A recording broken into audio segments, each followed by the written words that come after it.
Ndërsa bëhet gati të ndezë motorët e fushatës për Bashkinë e Tiranës, Erion Velia ka menduar t'i lërë gati pasardhësit në krye të Ministrisë së Mirëqenies Sociale edhe strategji e nisma të reja.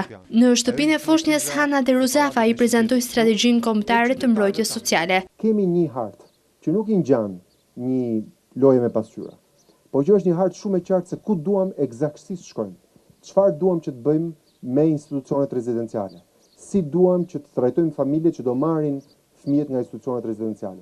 Si do trajtojmë fëmijët e rrugës? Çfarë do jenë paketat kompensuese për familjet ndihmë ekonomike dhe incentivimin për arsimin dhe shëndetin e fëmijëve të tyre?